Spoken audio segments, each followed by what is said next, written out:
Hello all, welcome to law school. आज की इस पर्टिकुलर क्लास पे मैं आपसे डिस्कस करूंगी रीसेंट जो आपका एनएलयू एएलटी का जो एग्जाम था 2022 का, उसके क्वेश्चंस डिस्कस करूंगी जो लीगल पर्सपेक्टिव से इम्पॉर्टेंट थी। ठीक है जी, इसका एग्जाम भी आपको पता है नवंबर में आ रहा है आपका 2023 का। सो अपनी तैयारी पूरी रखिए। पहला क्वेश्चन देखते हैं हम क्या कह रहा है। पहला क्वेश्चन कहता है x and y enter into a contract, that is x and y are the parties to the contract for supply of goods by x to y in exchange for payment from y to x। तो देखिए जी, क्या कह रहे हैं इसमें कि x और y में कॉन्ट्रैक्ट हुआ है। x जो है गुड्स सप्लाई करेगा, ठीक है, y क्या देगा, पेमेंट देगा। Okay, now consider the following clause in the contract. Sub clause 1 क्या कह रहा है, neither party shall be held liable for failure to comply with its obligations under this contract if such failure is due to any kind of natural disaster or human event beyond its control। अब देखिए, आप इस clause को पढ़िए, ठीक है। यहां कह रहे हैं neither party shall be held liable for failure to comply its obligations for the performance of the contract। ये आपका देखा जाए तो एक तरह सा कौन सा क्लॉज है, फोर्स मेजोर का क्लॉज है। ओके जी, next clause, the successful invocation of this clause by either party shall protect that party from liability for non-fulfillment of its obligations under the contract only until the natural disaster or human event in sub clause 1 continues to affect that part। तो ये इसी का ही part है। ये कह रहा है कि उतनी देर तक कंटिन्यू रहेगा जितनी देर तक ये नेचुरल डिजास्टर कंटिन्यू रहेगा, उतनी देर तक ही पार्टीज जो है प्रोटेक्टेड है, ठीक है, from the liability for the non fulfilment. Basically it means कि उसके बाद उनको परफॉर्मेंस करनी पड़ेगी। Okay, the contract requires X to deliver goods from his house to Y's house latest by 30th of May। Sorry, so 30th of May तक X को Y के घर तक गुड्स पहुंचाने थे। Now both X and Y lives in the same city। On the morning of 30th May there is a big earthquake near X house which causes all roads in the area to be blocked। The blockage remains present until 31st of May। Now, can X claim that the situation falls under sub clause 1? हमें ये चीज देखनी है कि क्या X कह सकता है कि ये सिचुएशन जो उसकी अर्थक्वेक आ गया, नेचुरल डिजास्टर आ गया, ठीक है, कि वो सब क्लॉज 1 के अंडर जो है ले सकता है अपनी प्रोटेक्शन। तो पहला क्या कहता है, yes, because the earthquake is a natural disaster beyond x control. Absolutely yes, because X failure to deliver the goods to Y by 30th May was due to the earthquake। ये भी आपका option ठीक है। No, because X could have delivered the goods to Y before 30th। तो ऐसा कुछ नहीं है, बिकॉज उसने 30th May को ही करने जाना था, लास्ट डेट उसके पास 30th थी, वो बाय चांस था। अगर पहले कर देता तो उसका अच्छा पॉइंट था, वो कर दिया उसने बिफोर टाइम। बट कई बार देखो, जब कुछ टाइम लिमिट दी होती है ना कि आपको इस तारीख तक आना चाहिए पार्सल, इस तारीख तक गुड्स आने चाहिए, तो उनके पास उतना टाइम फ्रेम होता है, वो कभी भी आपको डिलीवर कर सकते हैं, पहले, बाद में, बीच में या एंड में। ओके, नाउ ये पॉइंट यहीं पे गलत हो गया। And his failure to deliver the goods to y is due to this his laziness and not only, ये ऐसा बिल्कुल भी नहीं है, अर्थक्वेक आ गया था near the axis due to which यहाँ पे लिखा है roads got blocked। so next option कह रहा है combination of options A and B, जो कि आपका राइट ऑप्शन है। so here your D will be the right option because A and B both are the correct options। okay, let us see the answer। answer is D। अब हम चलते हैं next question पे। Next question आपका क्या कह रहा है, consider the following principle in a dispute between x and y can sue x if x is a residence or in the city where the dues dispute arose। अब देखो x और y में contract हुआ है, non performance पे कहते या तो वो जहां का x रहने वाला है वहां पे जुरिस्डिक्शन लाई करती है, यहाँ पे, या फिर जहां उसकी सिटी है वहां पे करती है। Now x and y enter into contract which requires x to deliver goods from his house to y's house latest by 30th में। X lives in Delhi and y lives in Calcutta. अब एक्स दिल्ली का है, Y Calcutta का है, दोनों जगह इसकी jurisdiction fall करती है, हमने ये बात पढ़ी हुई है। X fails to deliver the goods by 30th May due to an earthquake in Delhi. Y wants to sue X for the breach of contract. So Y can sue in X in Delhi only. यहाँ पहले ही लिखा हुआ है कि in the city of X residence, जो यहाँ पे है दिल्ली, या फिर in the city where the dispute arose. यहाँ पे डिस्प्यूट कहाँ अरोज कर रहा है, उसने वाई को भेजने थे, जो भेजनी है वो है आपका कलकत्ता, ठीक है। तो not Delhi, in Calcutta only, assuming that dispute arose, ऐसा कुछ भी नहीं है। इन either one of Delhi and Calcutta, assuming that the dispute arose in Calcutta। इस बार तो मैंने देखा है आपका इजी टू मॉडरेट क्वेश्चन आया था, पेपर आया था, इतने टफ क्वेश्चंस नहीं थे, सीधा सीधा आंसर्स आपके क्वेश्चंस में ही दे रखा है इसका। Okay, Ji, here C is your right answer. Yeah. Now let us see your next question. Consider the following principle.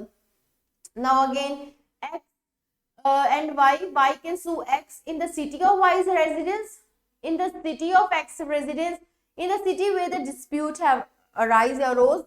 Y lives in Calcutta and is in the owner of the restaurant Y's Yummylicious restaurant located in Calcutta. Now, X lives in Delhi and starts a restaurant named Yummylicious Restaurant in Delhi. Y wants to sue X for infringement of the name Yummylicious Restaurant. Now, Y can sue X. अब देखिए यहाँ पहले ही लिखा हुआ है, अब Y का residence है आपका कलकत्ता, X का है दिल्ली।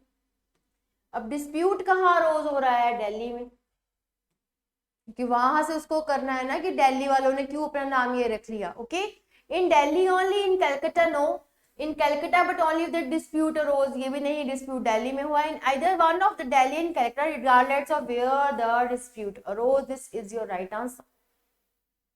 सी, मैंने आपको तब भी कराया था जब आपके से डिस्प्यूट अराइज हो जाते हैं, ठीक है, उस केस में जुरिस्डिक्शन वहां फॉल करती है जहां का वो रेजिडेंट्स होते हैं।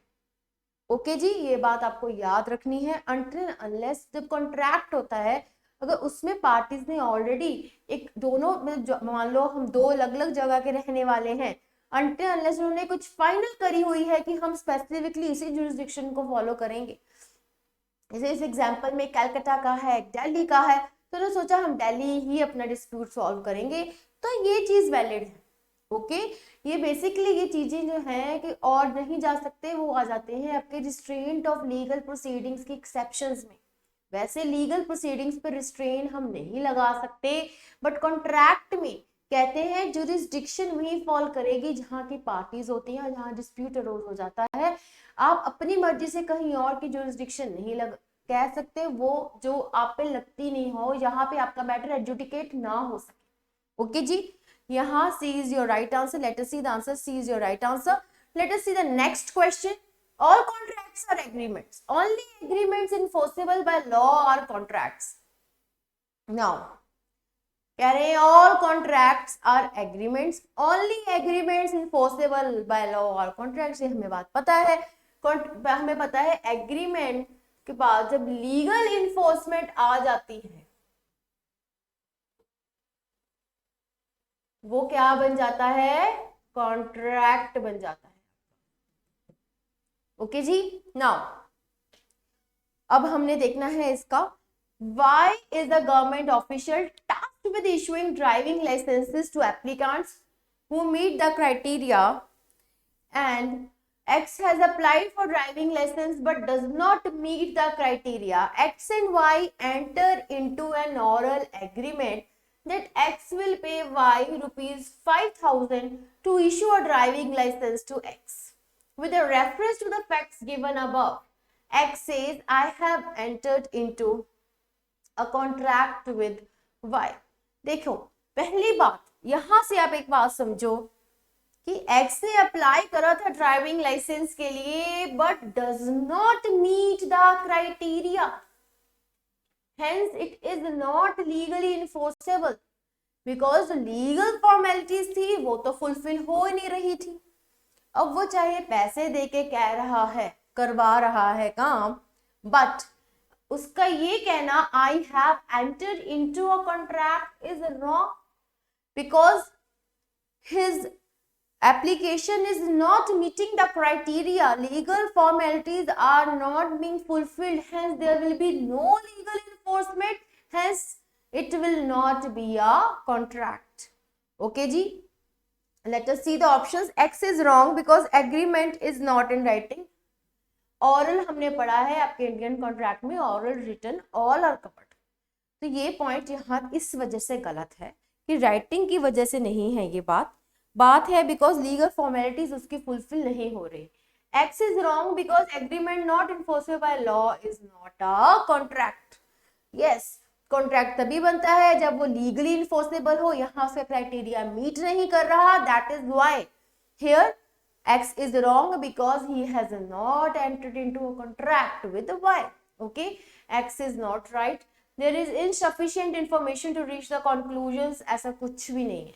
देखो ऐसे भी आपके ऑप्शंस आ जाते हैं कि insufficient information, ऐसा कुछ नहीं है, साफ साफ आपकी प्रोपोजिशन या प्रिंसिपल बता रखी थी बात, वो एप्लीकेबल यहाँ पे नहीं है, hence B is your right answer.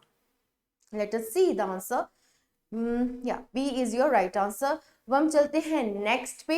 Anyone who pleads on behalf of another in a court is a pleader. All lawyers are pleaders. X a lawyer pleads his own case in the court. ठीक है, X is a pleader in this case. X is not a pleader in this case as he is not pleading on behalf of another. As long as he is a lawyer, X is pleader in all cases, none of the above. देखो very easy question, इसमें आपका वैसे reasoning part देखनी है, इसमें ऐसा कोई legal concept नहीं है।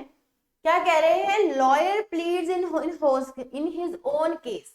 ठीक है, और हमें पता है जो प्लीड करता है उसे हम प्लीडर कहते हैं, ऑल लॉयर्स आर प्लीडर, ये बात यहाँ पे लिखी हुई है। ठीक है, रीजनिंग का क्वेश्चन है ये वैसे आपका, तो हमने इसमें क्या समझना है, as long as he is a lawyer, x is a pleader in all cases because he is a lawyer.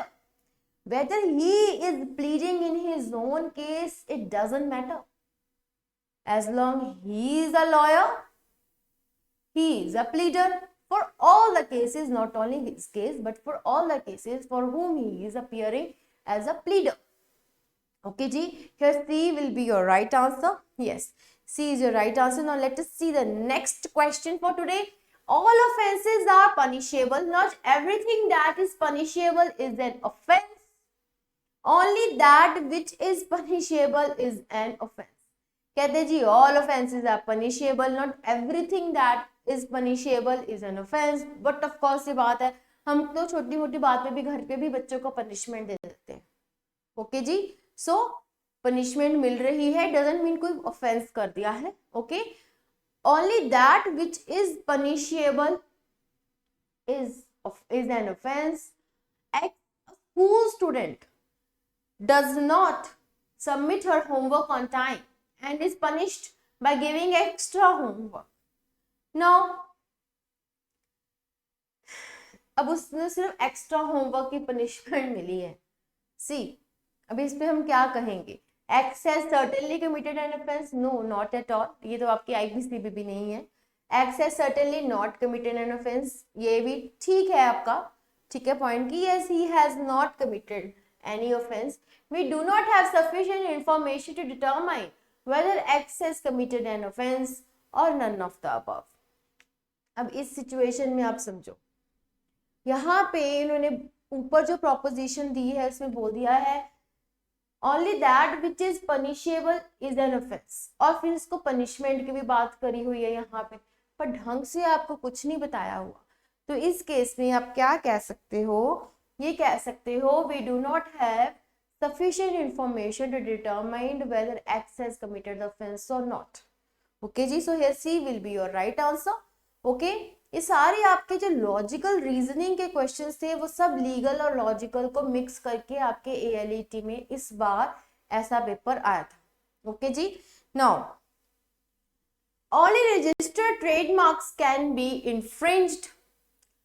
Copying a registered trademark is sufficient to constitute infringement. अब कह रहे हैं only registered trademarks होते हैं वो infringe कर सकते हैं। आप किसी registered trademark को copy कर रहे हो, it is sufficient enough to say that infringement हो गई है।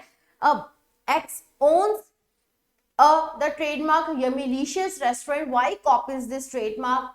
X sues Y for infringement. If X trademark was registered, Y has necessarily infringed X trademark. Yes. देखो ये आपके कॉपीराइट वाले एक्ट से क्वेश्चन आ रखा था, इससे बढ़ के और कुछ नहीं आएगा। तो आप यहीं पे इसको आज समझ लो, आपका जो रजिस्टर्ड आपने कराया है ना, जो आपका ट्रेडमार्क है, जैसे हमारा ये ट्रेडमार्क है, अगर हम इसको रजिस्टर कराएंगे उसके बाद इसको कोई कॉपी करेगा तब हम कहेंगे ऑफेंस हुआ है। ठीक है, सो अगर यमीलिशियस रेस्टोरेंट का जो नाम रखा था, if this trademark was registered, तब हमने कहना था कि इंफ्रिंजमेंट हुई है एक्स के ट्रेडमार्क। ओके, यहां बात याद रखना, कॉपीराइट में ट्रेडमार्क शुड बी रजिस्टर्ड, और रजिस्टर्ड ट्रेडमार्क्स जो है वो अगर उनकी कॉपी हो जाए तो उनकी इंफ्रिंजमेंट होती है। ओके जी, Y has necessarily infringed X trademark only if X trademark was registered and Y was aware।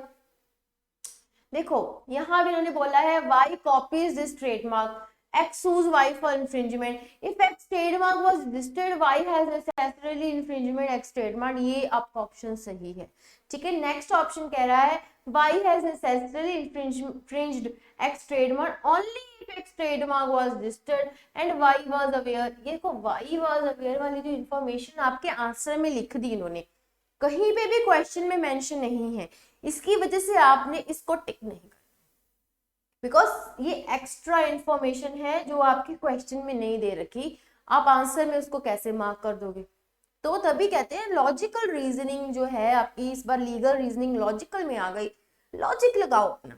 ये बात बताई नहीं हुई, इसको क्यों मार्क करना है, वही छोड़ दो, इस ऑप्शन को नहीं हमने मार्क करना। ओके, वाई हैज डेफिनेटली, ये गलत है आपका option, none of the above गलत है, A will be your right answer. Let us see, या A is your right answer. हम चलते हैं नेक्स्ट क्वेश्चन पे। यहाँ पे लिमिटेशन प्रिंसिपल की बात करी हुई है, जो आपके कॉन्ट्रैक्ट के होते हैं ना, वो 3 इयर्स उनका टाइम लिमिट होता है सूट फाइल करने का। तो suit for recovery of money can be filed only within 3 years from the date. तो यहाँ पे रिकवरी ऑफ मनी की बात कर रखी है, 3 इयर्स टाइम पीरियड बता रखा है कि आपको मान लो 3 साल के अंदर अंदर आपको जो है सूट फाइल करना होता, तभी आपकी जो मनी है रिकवर होगी।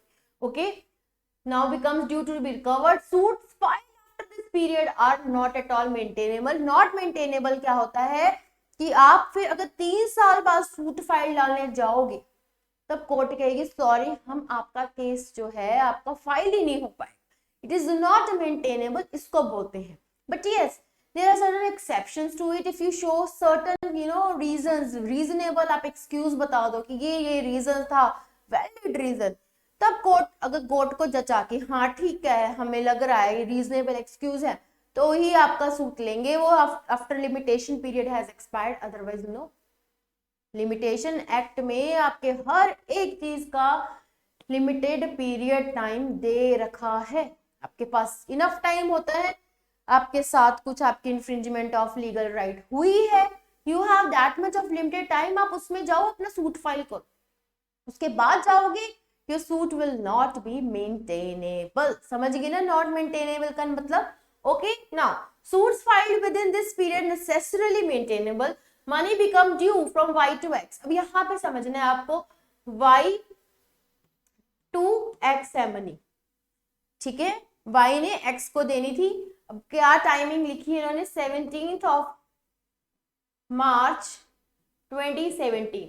अब हमारे पास आपको पता है 3 इयर्स का टाइम है, तो 17 March 2018, 17 March 2019, 17 March 2020, 1 year, 2 year, 3 year, आपका 17 मार्च 2020 को खत्म हो जाना था पीरियड। ओके जी, now x filed a suit for recovery of money on March 1, 2022। उसके भी 2 साल बाद 17 मार्च 2020 को उसका पीरियड खत्म हो चुका था।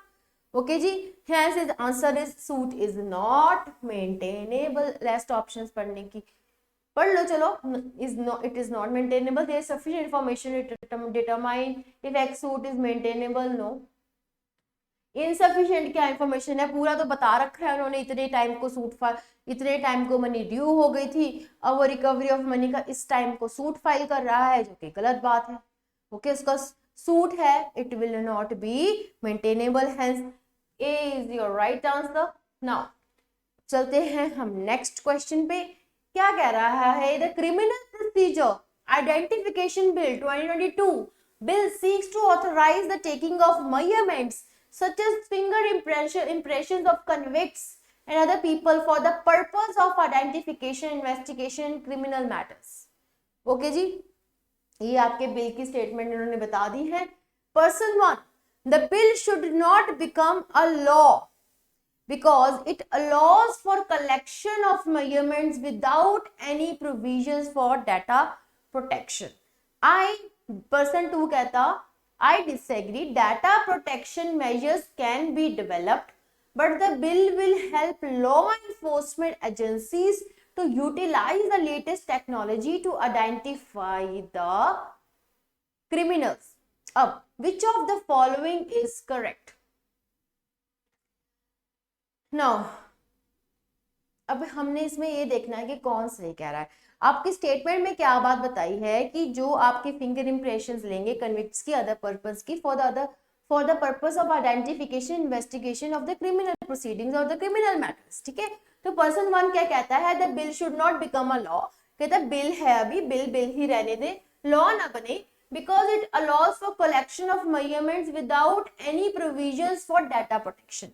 तो यहाँ पे ये किस कंसर्न में बात कर रहा है, वो ये कह रहा है कि बिल ठीक है बट अभी not become a law because collection तो हो रही है सबकी फिंगरप्रिंट्स की, बट डाटा प्रोटेक्शन की यहाँ पे उसका कंसर्न है।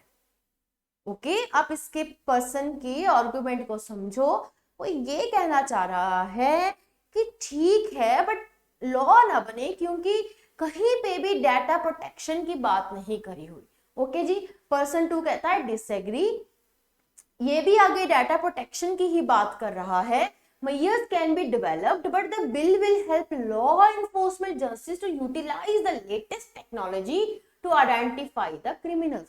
तो दोनों चीजों में आप ये बात देखो कि यहाँ पे जो पर्सन 1 है, पर्सन 2 है, इन दोनों का data protection is the main concern.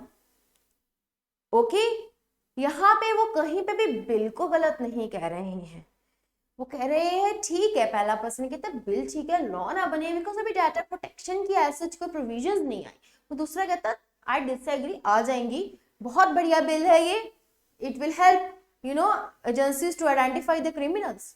तो आपने दोनों पर्संस की स्टेटमेंट्स को समझ गए, आपका जो प्रिंसिपल स्टेटमेंट दिया है उसको भी समझ गए। अब हम चलते हैं इसके ऑप्शंस के ऊपर। तभी कहती हूँ क्वेश्चंस जितने जहां से भी, भाई देखो क्लैट के लिए मैं आपको ये वाले क्वेश्चंस क्यों करा रही हूँ, सो दैट आपकी इस बार जैसे इसमें इन्होंने ALET वालों ने आपकी लॉजिकल लीगल रीजनिंग में भी लॉजिकल रीजनिंग डाल दी है। ओके जी, जितनी देर तक आप कंसेप्ट नहीं समझोगे, आप उसको एनालाइज नहीं करोगे, आप उसके आंसर भी अच्छे से मार्क नहीं कर पाओगे, otherwise the paper was very easy. Okay, now person 1 and person 2 agree that the bill should not become a law under any circumstances। ये पॉइंट गलत है बिकॉज पर्सन 1 ने बोली है ये बात, पर्सन 2 ने तो बोली नहीं, उससे तो कहीं पे भी नहीं बोला कि वो लॉ नहीं बनना चाहिए। Okay, person 1 and person 2 agree that data protection is a valid concern। Absolutely, both have talked about the data protection thing with respect to the bill। According to person 2, concerns about data protection sufficient to reject the bill। No, not at all। He is saying कि data protection की इतनी चिंता नहीं है, वो measures can be developed. तो ये point तो वैसे ही अपने आप में ही गलत है। So here B will be your right answer. समझ गए इसको? Yes, B is your right answer. हम चलते हैं नेक्स्ट क्वेश्चन पे। क्या कह रहा है, the freedom of speech is not absolute. Certain categories of speech such as hate speech, sedition, defamation etc. are not protected by the Constitution based on the information above, which conclusion necessarily follows? Obscene speech is protected by the Constitution. Defamation is a criminal offense. Now choose the most appropriate answer. Now, पहली बात आपका ये point ही गलत है. कहते हैं freedom of speech is not absolute. Certain categories of speech such as hate speech, sedition, defamation are not protected. पहली बात, these are protected. हमने defamation का तो मैंने आपको कराया भी है.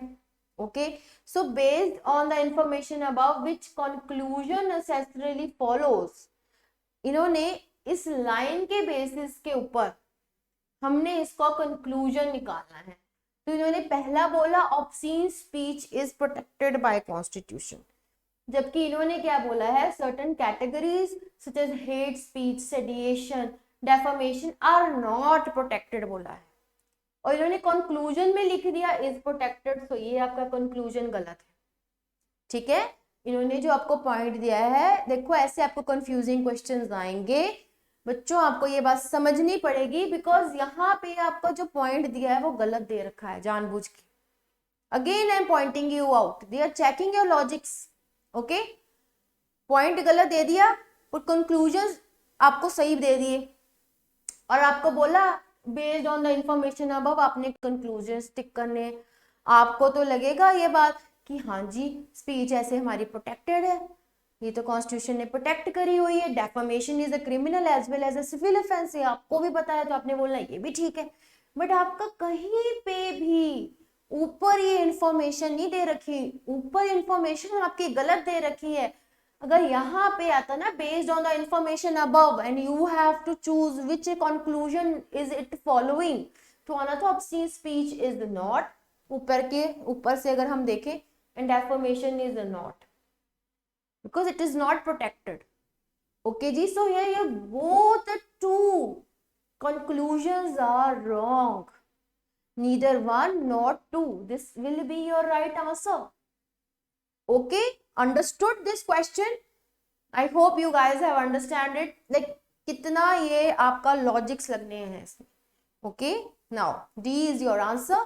Yes, because आपके पेपर में please again I am explaining you, आपके पेपर में कोई ऐसा क्वेश्चन आता है, ठीक है, जिसमें बोल रहे हैं based on the information above, so just stick to it, whether it's wrong over here, but you have to stick to it and उससे कंक्लूजन निकालो एंड अपना आंसर मार्क करो. ओके जी, now next question for today, this is your 11th question. The constitution of India is a vital document. It lays out our rights and duties and places meaningful restrictions on our elected representatives. It is imperative on our part to educate ourselves about the Constitution. Therefore, every person must endeavor to place a copy of Constitution in their home. Okay जी, तो उन्होंने ये बात बोली है. Which of the following is an assumption required by the above passage? पहली बात हमने इसमें चेक करना है कि क्या आपको assumptions बता रहे हैं इसमें, which is required by the above passage. So our elected representatives cannot be trusted, ऐसा कुछ भी नहीं लिखा हुआ है, गलत. People are more likely to read a text if it is placed inside their home. Yes, यही बात करी हुई है. Every person must endeavor to place a copy of Constitution in their home. So this can be a right answer. The Constitution framers were great visionaries, ऐसा कुछ भी नहीं है. वाइटल डॉक्यूमेंट की बात करिए, इसमें ऐसा कुछ भी नहीं बताया हुआ. None of the above. So ये बेसिकली ये होम वाली जो बात लिख दी है ना, यही इन्होंने आंसर में है आपका, तो आंसर में ये बात आई हुई है, तो this will be your appropriate answer. So I will go with B. Yes, B is your right answer. हम चलते हैं नेक्स्ट क्वेश्चन पे. Principle: an advocate is bound to accept any brief in the courts or tribunals or before any other authorities in or before which he proposes to practice at a fee consistent with his standing at the bar and the nature of the case. ठीक है, ये principle आपको बता रखा है. Now you are an advocate practicing in Supreme Court of India and specializing in criminal law. You are approached by a Pakistani national who have been convicted of serious serious terrorism and murder charges by the Delhi High Court. Now, अब इसमें क्या कह रहे हैं, he wants you to represent him before the Supreme Court. He is willing to pay any fee you may quote. However, you have a serious moral objection to taking up this case since it concerns the security of your country. Choose the most appropriate answer. देखो यहाँ पे पहले ऊपर principal दोबारा पढ़ो, उसको समझो क्या कह रहा है, फिर फैक्ट्स आपके जो कह रहे हैं उस पे क्या अप्लाई होगा आपको समझ लग जाएगा खुद ब खुद. ठीक है जी. अब एडवोकेट कहते हैं is bound to accept any brief in the courts और ट्रिब्यूनल्स और बिफोर एनी अथॉरिटीज. यहाँ पे लिखा हुआ है any brief means any case, उसे बोलते हैं ब्रीफ. ठीक है. Before he which he proposes to practise at a fee consistent with his standing at the bar, जो उसकी फी कंसिस्टेंट बार के अकॉर्डिंग है, या फिर with the nature of the case he can take the fees accordingly. यहाँ पे ये बात करी हुई है. अब देखिए जी, उसके पास आ गया है कोई पाकिस्तानी नेशनल जो कन्विक्टेड है कोई सीरियस ऑफेंस के अंडर, और वो उसको कह रहा है कि प्लीज तुम मेरा केस देख दो, आप एडवोकेट हो, वो आपको कोई भी फीस देने को भी तैयार है. अब बट आपके अंदर एक मॉरल ऑब्जेक्शन आ रही है to take up the case. ठीक है.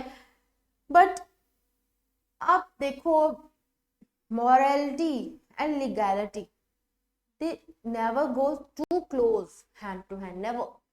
ये आपको ऐसी चीजें हमने jurisprudence में पढ़ोगे आप, morals भी हैं, moral ethics भी हैं, तब आपका थोड़ा उसके according, but legal thing is legal, you know. moral objection का यहाँ पे कोई लेना देना नहीं है. okay, you are concerned for the security of your country, but being an advocate you can accept any case. Okay जी. तो यहाँ पे हम आंसर देखते हैं क्या है. You can refuse to represent the terrorist on the account of your strong moral objection. It is unfair to force a lawyer to argue a case against his moral beliefs. See, पहली बात, ये बात तो ठीक है, we can't force someone. But दूसरी बात जो कह रहे हैं moral beliefs की, ये पॉइंट यहाँ पे गलत हो जाता है. ठीक है. आप सिर्फ इसी बात के लिए मॉरल ऑब्जेक्शन की वजह से केस नहीं लोगे. This is not the right option. Okay. Now you can refuse to represent the terrorist on account of your strong moral objection. It would be unfair to the client if his lawyer does not believe in his case strongly. So strong moral objection का basically हमारे law में ना काम नहीं है. You should stick to your legal things. ऐसे तो जजेस भी बहुत फिर आपके वो हो जाएं मॉरल ऑब्लिगेट. कुछ ऐसे केसेस होते हैं वो सोचे मॉरली हमें ये करना चाहिए. नो, ऐसे जस्टिस कैसे मिलेगा आपको. सो मॉरल ऑब्लिगेशन का लॉ में नो काम. Okay. You are under an obligation to accept the case because the principle makes no exceptions for advocates having moral objection. Absolutely. Principle में लिखा हुआ है कि you doesn't matter, you should have, यहाँ पे लिखा होता है ना कि आपके मॉरल ऑब्जेक्शंस होनी चाहिए तो आप मत ले. अगर आपके प्रिंसिपल में वैसे अगर बात लिखी होती तो अब आप सोचते. ऐसा कुछ लिखा भी नहीं हुआ है. दूसरी बात, इतना कोई है भी नहीं है बड़ी बात. ठीक है. मतलब मॉरल ऑब्जेक्शंस आपकी इसमें चेक करने वाली. तो ये C will be your right answer. Let us see. Yes, C is your right answer. अब हम चलते हैं अपने नेक्स्ट क्वेश्चन पे. No person accused of an offense involving commercial quantity of narcotic drugs shall be released on bail or his own bond unless the court is satisfied that there are reasonable grounds for believing that he is not guilty of such offense and that he is not likely to commit any offense while on bail. So कहते हैं कोई person who is accused of an offense which include of narcotic drugs, ठीक है, involving commercial quantity, ठीक है, should not be released on bail until and unless court is satisfied कि yes there are reasonable grounds that he is not guilty, yeah, he is not likely to commit any offense while on. Okay. Facts. Michael is accused of possessing commercial quantities of cocaine, which is a narcotic drug, which is an offense. However, he has not yet been arrested by the police. He moves the relevant court for anticipatory bail. Now, praying that he should not be arrested for the alleged offenses. The court finds a good case for grant of anticipatory bail. However, the court is not ready to state that there are reasonable grounds for believing that he is not guilty of such offense. कहते ठीक है, उनको court को लगा there is a good case for to grant anticipatory bail, अभी क्योंकि उसकी arrest हुई नहीं थी, but they are not ready to state कि there are reasonable grounds to believe कि he is not guilty for the offence. Okay, now we have to take the most appropriate answer. The court is not bound by given principle because the principle speaks of the release of person of bail, thus implying that it should not apply to cases of anticipatory bail. Yes, this is your right option because the court is not bound by the given principle which is given of here. No accused, the person accused है यहाँ पे of an offense involving commercial quantity of narcotic drug shall be released on bail or on his bond unless the court is satisfied. तो यहाँ कह रहे हैं court is not bound by given principle because the principle speaks of release of person on bail. ठीक है, यहाँ पे release की बात हो रही है. Yes, thus implying that it does not apply to the cases of, कहीं पे भी आपके anticipatory bail की बात नहीं करी हुई. ठीक है, नेक्स्ट ऑप्शन क्या कह रहा है? The court is still bound by the given principle because it would be absurd to suggest that persons in custody and those yet arrested are governed by different rules. ऐसा कुछ भी नहीं है because here क्या था, good case for grant of anticipatory bail, but यहाँ पे court was not ready to state only, वहां लिखना नहीं चाहते थे कि there reasonable ground for believing that he is not guilty of such offence. Okay, तो प्रिंसिपल में कहीं पे भी आपके एंटीसिपेटरी की बेल नहीं करी हुई, रिलीज की बात हो रखी है जब वो बंदा ऑलरेडी इन कस्टडी है. ओके जी, ये बातें ध्यान रखना, रिलीज की बात हो रखी है. Okay, now the court is not bound by the given principle because its language is only in the form of a recommendation. The court, ऐसा कुछ भी नहीं है, रिकमेंडेशन का कुछ प्रिंसिपल से इस आंसर के लिए is not an appropriate option to pick. The court is free to grant bail on its own sense of fairness and justice. ऐसा कुछ भी नहीं है, तो बिल्कुल हटके आपका ऑप्शन आ गया कि प्रिंसिपल भी नहीं देखना, अपने अकॉर्डिंगली कोर्ट डिसाइड कर ले. तो जो आपका पहला ऑप्शन है that is more appropriate, so here we can choose the option A. Okay जी, नाउ या अब हम चलते हैं नेक्स्ट क्वेश्चन पे. The appeal by a candidate or his agent or by any other person with the consent of a candidate or his election agent to vote or refrain from voting for any person on the ground of his religion, race, caste, community or language shall be a corrupt practice. Facts क्या कह रहे हैं? Miss Tiku, a candidate from the Krantikari party, says to her voters, vote for me because you are all Christians and your interest will be protected by me. And now you have to choose the appropriate answer. Principle में क्या लिखा है? The appeal by candidate और his agent और by any other person with the consent of a candidate और his election agent to vote और refrain from voting for any person the ground of his religion practice, ये सब कहते हैं guilty, आपकी corrupt practice मानी जाएगी. ओके,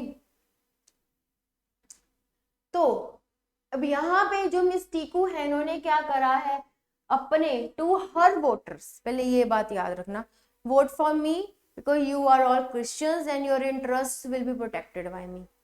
So इसमें कुछ गलत है नहीं. Let us see. Miss Tiku is guilty of corrupt practice because she has appealed to a religion. Miss Tiku is not guilty of corrupt practice because she has appealed neither to her own religion nor to another candidates.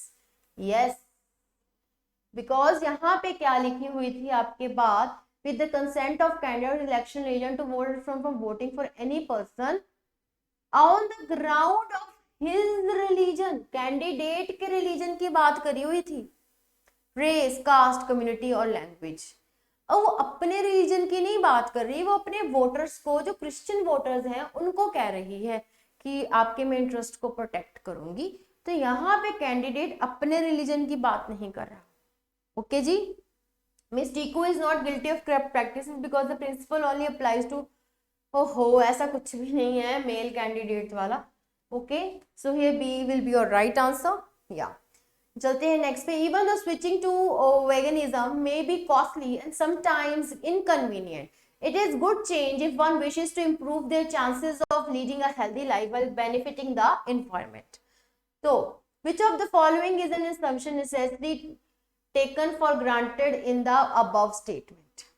The cost involved and inconvenience of making change act as deterrent for most people. It is possible to undertake practices that may impact how healthy a life one lives. Non-vegetarianism impacts the environment most adversely. Costly and inconvenient choices must always be made to affect positive change. Now,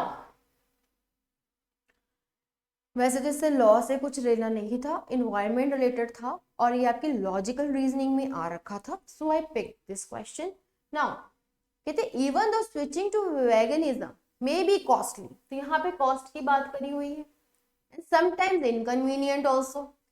it is a good change if one wishes to improve the chances of leading a healthy life while benefiting the environment. तो अब इसमें हमने देखना है assumption necessary taken for granted. सो कहते हैं यहाँ पे हमने वो assumption देखनी है जो taken for granted है इस statement में. ठीक है, तो पहला कह रहा है the cost involved and inconvenience of making a change act as deterrence for most people. so ये कोई taken for granted नहीं है, हमें भी पता है ये आजकल कॉमन है. Everybody want to be a vegan, but yes milk problem, milk दूसरा लोगे, बहुत सारी चीजों की प्रॉब्लम है. So it is an inconvenience, that's why we refrain, we turn into pure veggies, but veganism हम नहीं लेके आ पा रहे हैं. ओके, सो दिस कैन मतलब to see the assumption necessary taken for granted, तो ये नहीं हम लेंगे. ओके, मतलब ये सिचुएशन ठीक है, assumption for granted नहीं है. that is why it is possible to undertake practices that may impact how healthy a life one lives. तो यहाँ पे इन्होंने बात करी है एक ऐसी assumption की जो हम ये बात कर रहे हैं कि it is possible to undertake practices that may impact how healthy one lives. so ये हम assumption ले सकते हैं. Non vegetarianism impacts the environment most adversely, ये भी आपका पॉइंट ठीक है. तो it is not a wrong assumption which should be taken for granted. So इसको भी हम निकाल देंगे. देखो अभी ऐसा क्वेश्चन आ गया, समझ नहीं आ रहा इसमें क्या टिक करें, तो हम इसमें क्या करेंगे, हम एलिमिनेट मेथड यूज करेंगे. ये पॉइंट ठीक है, इसको एलिमिनेट कर दो because it is not assumption taken for granted. Okay, ये पॉइंट ठीक है, इसको भी एलिमिनेट कर दो because this is not taken for granted. Now costly and inconvenient choices must always be made to affect positive change. Yes, कह रहे costly and inconvenient choices must always be made to affect positive change. तो ये assumption must always be made, ये assumption अपने आप में ही गलत है, ये पॉइंट ही आपका गलत है. यहाँ ऐसा कुछ भी लिखा नहीं हुआ, तो एक बजाय ये point it is possible to undertake, ऐसी assumption यहाँ पे लिखी हुई है कि कॉस्टली है, ये कोई बात नहीं, ठीक है, बट आप देखो कितनी हेल्दी आपकी लाइफ हो जाएगी. यहाँ लिखा हुआ है ना, costly and sometimes inconvenient is good change if one wishes to improve the chances of leading a healthy life. So here this is the right assumption जो आपके पर प्रिंसिपल में दे रखी है and which we can say is necessarily taken for granted. Okay जी, so here B will be your right. So ऐसे questions आए, use the eliminate method, eliminate करो ऑप्शंस को. दो ऑप्शंस जैसे हमारे यहाँ बी और डी बच गया था, डी का तो पॉइंट यहाँ लिखा नहीं हुआ, मतलब नहीं प्रिंसिपल ये बात कह रहा पॉजिटिव चेंज की, उसको भी हमने एलिमिनेट कर दिया, बचा आपका बी, तो B is the correct answer. हम चलते हैं लास्ट क्वेश्चन पे. The national commission for backward classes was accorded, देखो ये आपका कॉन्स्टी का क्वेश्चन है, ये ऐसा जिसमें कुछ समझाने वाला नहीं है, इसकी हम अमेंडमेंट जब आपको मैं करवाऊंगी उसमें आपको सारे बताऊंगी कौन कौन सी इंपॉर्टेंट अमेंडमेंट्स है. इसमें जो नेशनल कमीशन बैकवर्ड क्लासेस की आई थी वो 102nd अमेंडमेंट थी, तो इसमें से हम फर्स्ट नहीं सेकंड 102nd अमेंडमेंट थी, वो थर्ड भी नहीं थी, फोर्थ भी नहीं थी. So here B is your right answer. Okay ji, so that's all for today. We have covered all the important questions for which were there in your paper for AILET 2022. So that's all for today. Thank you so very much.